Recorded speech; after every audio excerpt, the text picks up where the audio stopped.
할렐루야. 우리 주님의 평안이 함께 하시기를 바랍니다. 우리 앞뒤 좌우에 계신 분들하고 인사 나누겠습니다. 사랑합니다. 축복합니다.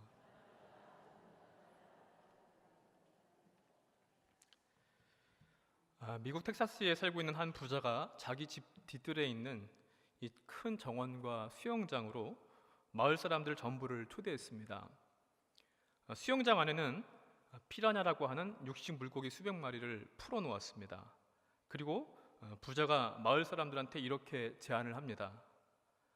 누구든지 수영장에 뛰어들어서 반대편까지 헤엄쳐 가는데 성공하는 사람에게 자기 재산의 절반을 주겠다는 것입니다. 그 말이 떨어지기가 무섭게 한 청년이 수영장으로 뛰어들었습니다. 순식간에 피라냐가 몰려들어서 이 청년의 몸을 물어뜯게 되었고요.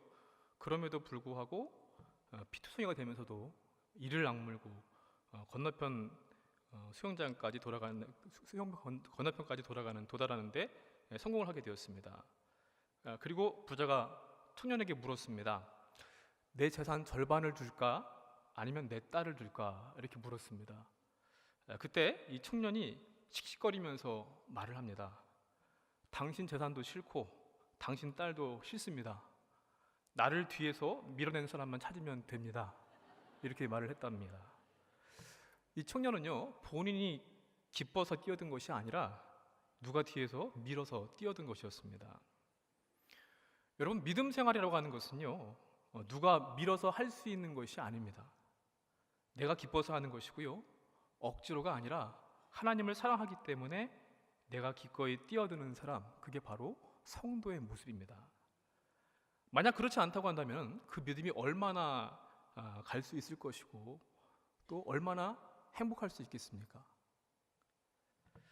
예수님은 하나님의 아들이시지만 하나님의 뜻에 순종하셔서 스스로 십자가를 지시고 죽으시고 부활하셔서 하나님의 뜻, 구원을 이루셨습니다. 저와 여러분의 믿음의 목적은 과연 무엇입니까? 하나님의 뜻에 순종하는 삶을 살고 있습니까? 오늘 이 시대에도 지금 이 순간도 하나님은 순종할 사람, 바른 목적으로 기뻐 뛰어드는 사람을 찾으시는 줄로 믿습니다. 예수님께서 예루살렘으로 가셔서 십자가에 달려서 고난을 당하시고 죽음을 당하실 것을 말씀하셨을 때에 베드로가 그러한 일은 절대로 일어날 수 없다고 그렇게 항변을 했습니다. 그때 예수님께서는 베드로한테 사탄이라는 말까지 하시면서 엄히 책망을 하십니다. 본문 말씀에서 예수님은 제자들에게 당신께서 가실 길이 십자가의 길인 것을 가르치셨고요. 또한 예수님을 따르는 제자들의 길 또한 십자가의 길인 것을 가르쳐 주고 계십니다. 주님 가신 십자가의 길을 기쁨으로, 감사함으로, 또 하나님을 사랑함으로 가기를 원합니다. 우리를 향하신 그게 하나님의 일인 줄로 믿습니다. 우리가 오늘 말씀 가운데 생각해야 될 것은 먼저 하나님의 일이라고 하는 것은 인간의 생각과 감정을 뛰어넘는다고 하는 그런 사실입니다. 사도 바울은 에베소서 2장 8절에서 에베소 교회를 향해서 이렇게 말합니다. 믿음이 하나님의 선물이라는 것입니다. 너희는 그 은혜에 의하여 믿음으로 말미암아 구원을 받았으니 이것은 너에게서 난 것이 아니요 하나님의 선물이라. 또 요한복음에 말씀합니다. 너희가 나를 택한 것이 아니요 내가 너희를 택하여 세웠다고 말씀하십니다. 여러분, 믿음이, 저와 여러분이 가지고 있는 믿음이 하나님께서 주신 선물이라고 하는 사실을 여러분 믿으십니까? 다른 선물도 많은데 하필 믿음을 선물로 주셨을까요? 여러분, 만약에 생일 선물을 누가 준다고 했을 때 어떠한 선물을 받고 싶으십니까? 저희 집은요, 저만 빼놓고 1월부터 4월 달 초까지 다 생일이 다 끝나버립니다. 생일을 선물을 주는 것도 참 어렵더라고요. 아이들보다 나이 드신 분일수록, 어른일수록 선물 드리기가 참 어려운데, 여러분, 어떠한 선물을 받기를 원하십니까? 대개는 다 내가 관심을 두고 있는 것을 받기를 원하고 즐거워합니다. 그게 아닌 것을 받았을 때는 겉으로는 고맙다고 하지만 그렇게 기쁘지는 않더라고요. 그렇죠? 만약에 저한테 누가 화장품을 선물로 주거나 옷 주는 거 저는 그렇게 별로 그런 것 같아요. 아마 남자들 대부분 다 그렇지 않을까 싶습니다. 그런데 이 믿음을 선물로 받지 못했다고 한다면은 얼마나 안타까운 일일까요? 또한 뒤집어서 우리가 믿음을 선물로 받았다는 거 하는 것이 얼마나 감사한 일인지를 여러분 깨달으시기를 바랍니다. 바리새인들, 사두개인들을 한번 보십시오. 아무리 거룩한 일을 많이 하고 또 거룩한 척한다고 할지라도 그들은 하나님을 알지 못했습니다. 예수님을 하나님의 아들로 인정하지 않았습니다. 그런데 그런 사람들에 비해서 무식하다고 할 수도 있고, 어떻게 보게 되면은 별 볼 일 없는 변두리 사람이라고 할 수 있는 갈릴리 출신 어부 베드로는요, 그의 입술에서 참된 신앙을 고백합니다. 주는 그리스도시요 살아계신 하나님의 아들이십니다. 그런데 이 믿음의 고백은 하나님께서 베드로로 하여금 알게 하셨기 때문에, 그가 그 믿음을 선물로 받았기 때문에 할 수 있는 믿음의 고백이었습니다. 저와 여러분 또한 우리는 예수님을 그리스도로 하나님의 아들로 고백합니다. 그런데 우리 믿음의 시작은요, 언제나 수동태입니다. 내가 주어가 아니라 하나님께서 주어가 되셔서 나로 하여금 알게 하시고 믿게 하신 것입니다. 그러므로 우리가 가진 믿음 분명히 하나님께서 주신 선물입니다. 그러므로 선물을 받은 우리는 감사할 것이고요, 그 선물을 잃어버리지 않도록 주의해야만 합니다. 내 생각으로, 내 경험으로, 내 지식과 판단으로 그 선물을 놓치지 않아야만 할 것입니다. 그런데 베드로가 하나님께서 주신 믿음의 선물로 말미암아 주님을 그리스도로 고백했습니다. 그런데 주님의 그 칭찬을 듣자마자 책망을 받습니다. 이 사실을 보건대 베드로가 가진 믿음, 이거 베드로가 잘나서 가지고 있는 것이 아니라 하나님이 주신 선물이구나 라는 것을 분명하게 알 수 있는 부분이고요, 안타깝게도 여전히 어리석은 현재 베드로의 모습을 우리는 다시 한번 발견하게 됩니다. 우리 21절부터 23절까지 말씀인데요, 우리 다시 한번 말씀 함께 읽어보도록 하겠습니다. 이때로부터 예수 그리스도께서 자기가 예루살렘에 올라가 장로들과 대제사장들과 서기관들에게 많은 고난을 받고 죽임을 당하고 제3일에 살아나야 할 것을 제자들에게 비로소 나타내시니, 베드로가 예수를 붙들고 항변하여 이르되 주여 그리 마옵소서, 이 일이 결코 주께 미치지 아니하리이다. 예수께서 돌이키시며 베드로에게 이르시되 사탄아 내 뒤로 물러가라, 너는 나를 넘어지게 하는 자로다. 내가 하나님의 일을 생각하지 아니하고 도리어 사람의 일을 생각하는도다 하시고. 마태복음에서 처음으로 예수님께서 당신께서 당하실 순환을 말씀하십니다. 아주 구체적으로요, 십자가에서 고통을 당하시고 죽으시고 부활하실 것을 말씀하시면서 예수님의 정체성을 말씀하고 계십니다. 메시아이신 예수님은 모진 십자가의 고난을 받으시고 죽으시고 부활하시는 메시아이십니다. 그런데 베드로가 기대했던 메시아는 조금 달랐습니다. 아마 당시 대부분의 유대인들은 이렇게 생각을 했습니다. 선지자들이 예언했던 그 메시아, 그의 모습은요, 억압받고 억울하게 맺힌 원한을 가지고 있는 사람들의 원한을 풀어주고, 또 하나님의 대리자로서 마지막 때에 이 땅에 오셔서 악한 것들을 심판하시는 심판주로 임하시는 권능의 메시아이십니다. 그런데 그런 존재가 사람들에 의해서 붙잡혀서 죽임을 당한다고 하는 것은 상상할 수도 없는 일이었습니다. 이게 베드로를 비롯한 당시의 유대인들이 가지고 있었던 메시아에 대한 관념이었습니다. 베드로가 예수님을 붙들고 항변합니다. 원어를 보니까요, 비난한다, 책망한다, 꾸짖는다, 잘못을 고치도록 훈계한다는 뜻을 가지고 있는 그 헬라어 단어를 사용합니다.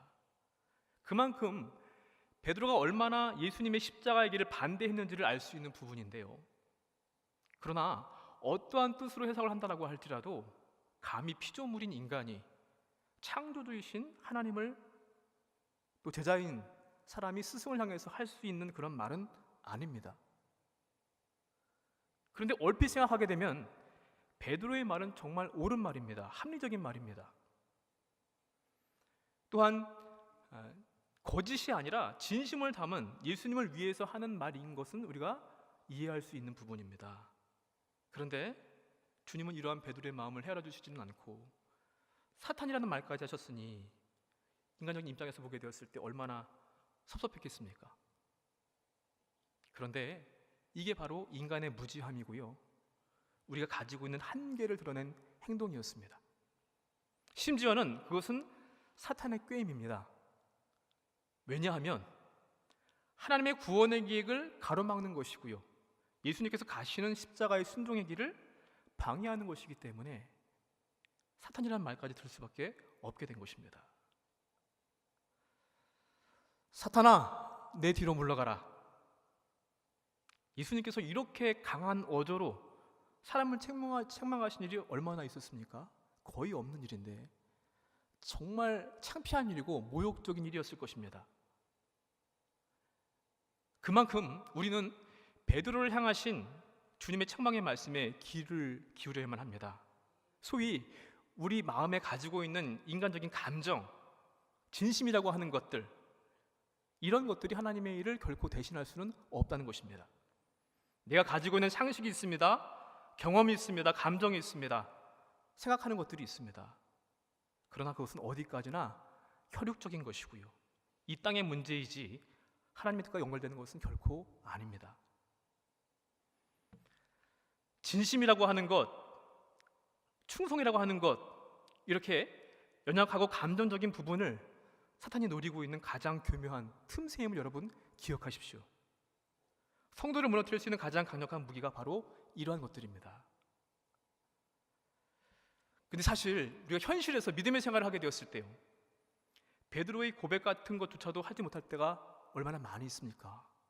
그런데 그럼에도 불구하고 그러한 것들이 하나님의 일을 막는 것이 될 수 있다는 것을 우리는 기억할 때 얼마나 두렵고 떨리는 말씀인지 모릅니다. 예수님은 하나님의 구원의 섭리 가운데 작정하신 대로 행하시는데 베드로는 육신의 생각을 가지고 있으니 이러한 하나님의 생각과 사람의 생각이 너무나 동떨어져 있었던 것입니다.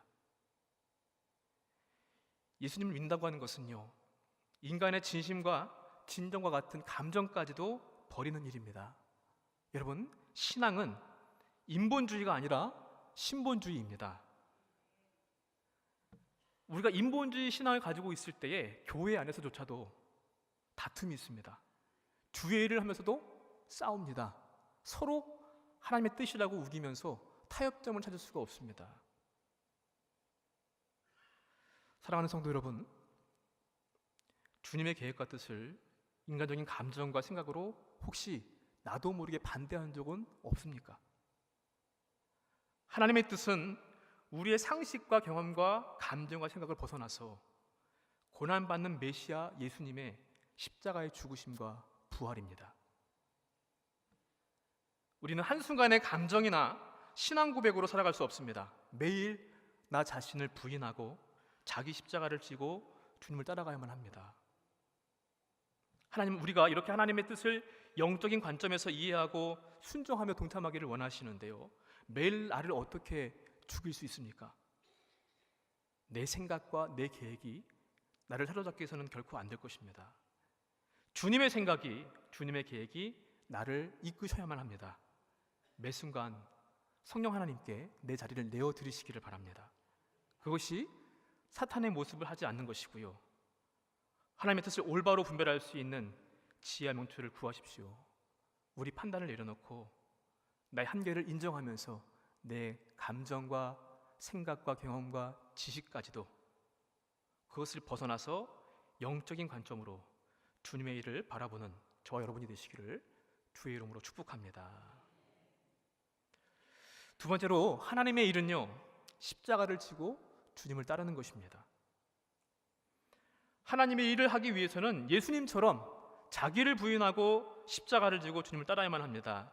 오늘 우리에게 말씀하십니다. 24절, 25절 말씀입니다. 함께 또 있습니다.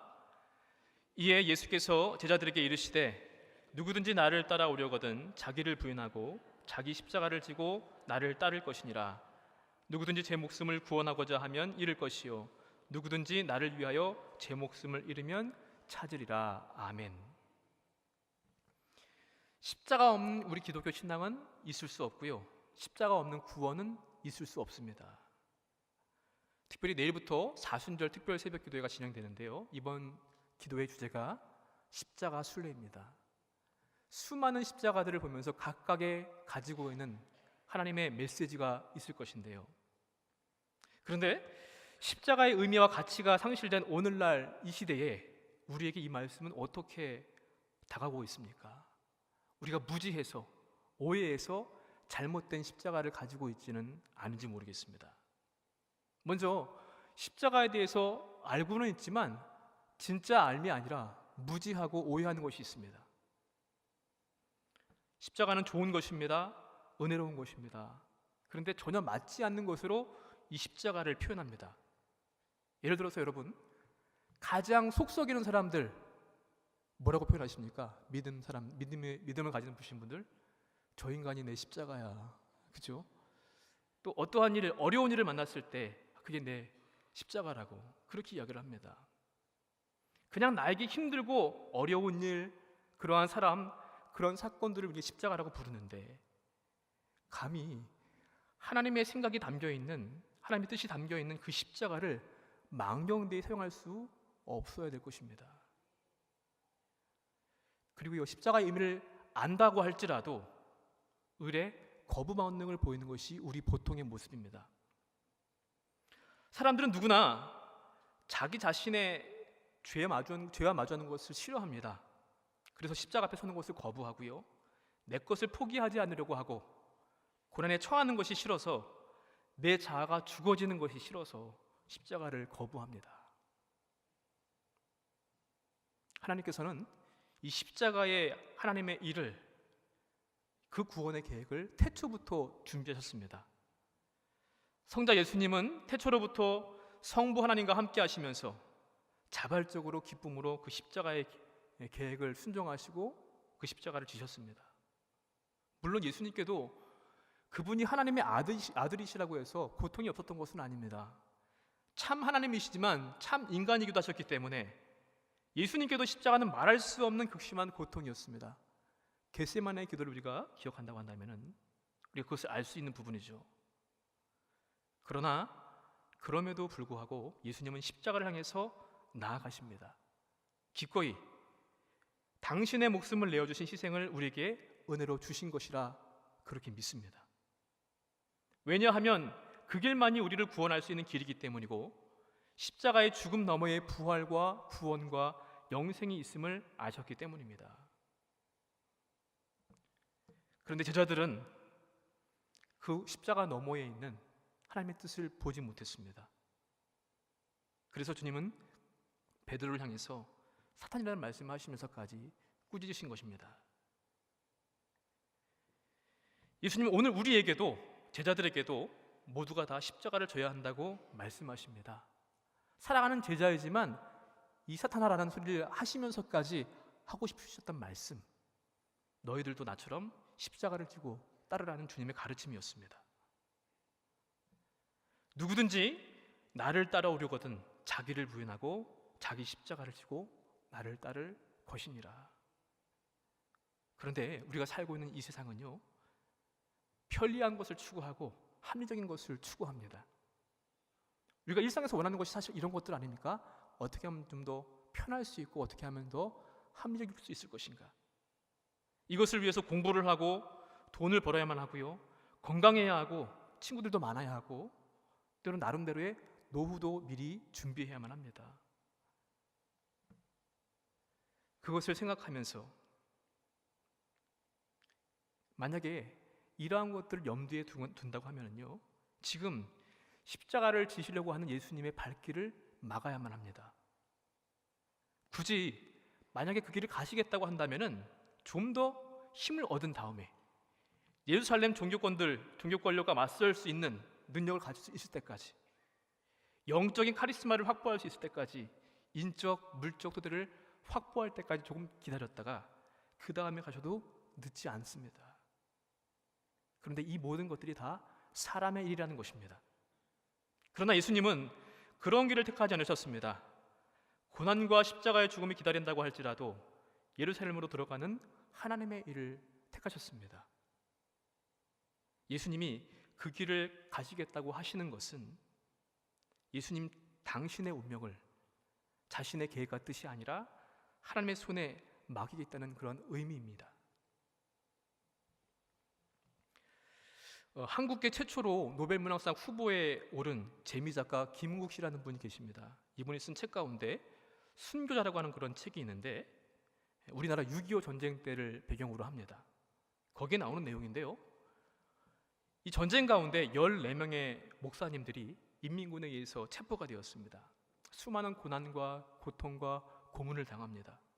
그래서 14명의 목사님들 가운데 12명이 총살을 당했고요, 그 가운데 한 명의 목사님은 너무나 지나친 고문에 못 이겨서 그만 정신병자가 되었습니다.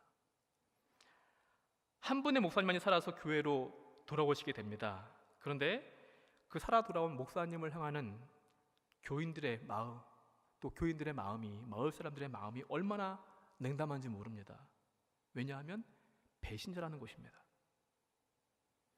12명의 목사님이 순교를 했는데 한 분은 고문을 당해서 미치기까지 했는데 어떻게 살아서 돌아올 수 있느냐는 것입니다. 그래서 모두가 다 이 살아 돌아온 목사님 한 분을 향해서 손가락질을 하고 비난을 하고 욕설을 퍼붓습니다. 총살당한 목사님들은 순교자로 그렇게 기억속에 남아있고요, 살아 돌아온 목사님은 배신자로 낙인을 찍었습니다. 전쟁의 시간이 지나가면서 전세가 역전되어서 인민군이 패배하고 도주하게 되면서 인민군 장교 하나가 붙잡혀서 포로로 육군 정보국에 붙잡혀서 신문을 당하게 됩니다. 이 인민군 장교가 바로 12명의 목사님을 총살시킨 장본인이었습니다. 그런데 이 인민군 장교의 진술이 너무나 놀라운 반전이었습니다. 지금부터 과거는 묻지 않겠다. 이 자리에서 더 이상 예수를 믿지 않는다고 약속을 하고 맹세하고 왼쪽 편에 서게 되면 살려줄 것이고, 그렇지 않으면 죽이겠다, 이렇게 협박을 했을 때요, 12명의 목사님들은 서로 눈치를 보다가 일단 살고 보자, 그래야 다시 교회도 회복시킬 것이고 무너진 재단도 쌓을 것이 아니냐, 그래서 왼쪽 편에 잠깐 예수님을 부인하고 서게 되었습니다. 살아 돌아온 그 목사님만이 예수님을 부인하지 않고 오른쪽에 섰습니다. 그런데 이 인민군들은 믿음을 지킨 한 명의 목사님을 살려주고 12명을 향해서 이렇게 말합니다. 이 배신자들아, 너희 같은 놈들은 살려줘도 앞으로 또 배신할 놈들이다. 예수를 믿으려면 이 목사처럼 믿어야 한다라고 하면서 총살을 했다는 것입니다. 실상은요, 돌아온 한 명이 진짜 예수님을 믿는 목사님이었고요, 12명의 순교자가 아니라 배신자였습니다. 그럼에도 불구하고 사람들은 그 사실을 모르고 손가락질하고 비난하고 욕을 했습니다. 여러분, 만약 우리가 이와 같은 상황에 처한다고 한다면 우리는 어떠한 선택을 할 수 있을까요? 예수님께서 자기 십자가를 지고 나를 따르라고 하는 것은 고행을 하라는 것도 아니고요, 고난에 처하라는 것도 아니고 참여하라는 것도 아닙니다. 그것은 무엇인가 하면은 예수님께서 하셨던 것처럼 하나님의 뜻을 따르라는 그러한 말씀인 줄로 믿습니다. 예수님은 하나님의 뜻을 추구하면서 희생과 고난을 감수하면서 전 생애를 그분의 뜻을 따르기 위해서 사셨습니다. 그리고 가르치셨습니다. 그 길을 가는 것이 제자이고 자기 십자가를 지는 것이 성도의 삶입니다. 베드로의 만류에도 불구하고 고난의 길을 가신 것처럼 우리도 사람의 일을 뿌리치고 하나님의 일을 생각하고 행해야만 될 것입니다. 물론 자기를 부인하고 십자가를 지고 주님을 따르는 것이 결코 쉬운 일은 아닙니다. 이제는 드문 일이 되었지만 어쩌면 목숨을 버릴 각오까지도 해야만 합니다. 예수님이 그러셨던 것처럼 십자가 너머에 있는 것을 볼 수 있어야만 합니다. 내 목숨을 구원코자 하는 것이 아니라 잃을 것을 각오하면서 주를 위해서 목숨을 버릴 때 하나님 영생을 주시고 구원과 영광을 주실 것입니다. 죽어야만 사는 하나님의 뜻을 깨달아 믿어야만 할 것입니다. 좁은 문을 지나서 광대한 하나님의 나라를 볼 수 있어야만 합니다. 여러분, 오늘 말씀 가운데 하나님의 일을 생각하면서 내 자신의 십자가를 지고 주님의 섬김과 영광에 참여하는 모든 이들이 되시기를 바랍니다. 내 삶에 하나님의 일은 무엇이고 내 삶의 자리에서 인간의 일은 무엇입니까? 하나님의 일을 생각하고 선택하는 저와 여러분 되시기를 주의 이름으로 간절히 축원을 드립니다.